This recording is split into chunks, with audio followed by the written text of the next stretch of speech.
Okay, for this part of the review, you're going to have some free response questions. We'll go over 4 of them. On your test, you will have a free response question to answer. So let's start with question number 1. When the manufacturing process is working properly, never-ready batteries have lifetimes that follow a slightly right-skewed distribution with a mean of 7 hours. A quality control supervisor selects a simple random sample of N batteries every hour and measures the lifetime of each. If she is convinced that a mean lifetime of all batteries produced that hour is less than 7 hours at the 5% significance level, then all those batteries are discarded. So A, define the parameter of interest and state the appropriate hypotheses for the quality control supervisor to test. So let's do our parameter. Think about this. And here it is. True mean lifetime of never-ready batteries. That is our parameter. The true mean lifetime. Let's think about our hypotheses. We have a null and alternative. The null is always equal. What's it equal to? 7. The alternative, well, that depends on the problem. But in this problem, it says less than. Clearly states less than. So we don't have to dig too much there. It's right up there. So mu is less than 7. Now part B says, since testing the lifetime of a battery requires draining the battery completely, the supervisor wants to sample as few batteries as possible from each hour's production. She's considering a sample size of N equals 4. Explain why this sample size may lead to problems in carrying out the significance test for May.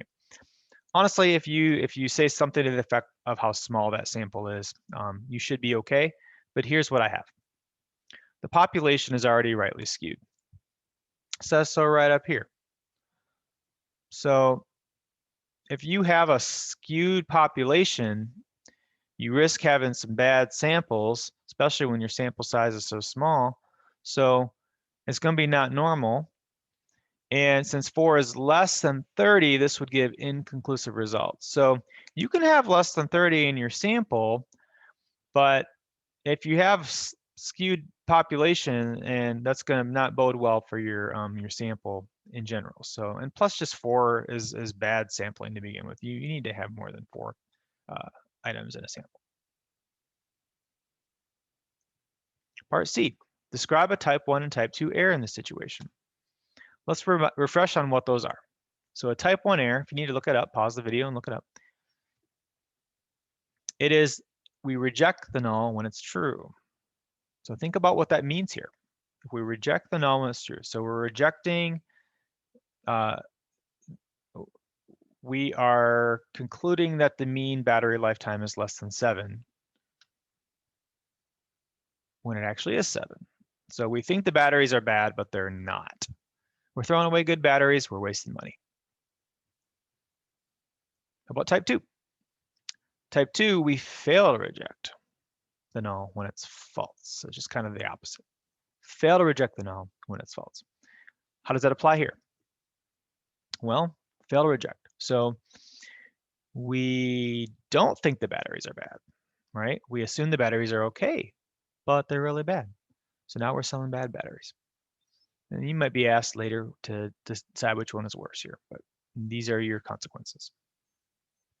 So to summarize this up, the quality control officer is considering changing the significance level to 1%. Discuss the impact this might have on error probabilities and the power of the test. Describe the practical consequences of this change. So when the significance level goes down, probability of type 1 error goes down. Probability of type 2 error then goes up, okay? As the alpha decreases, probability of type 1 error decreases. Probability of type 2 error increases. The power will also decrease. Power and type 2 error are complements of each other. So type 2 error increases, power decreases. So it's a less powerful test, which means if the type 2 error increases, we're more likely to sell bad batteries, leading to unhappy customers.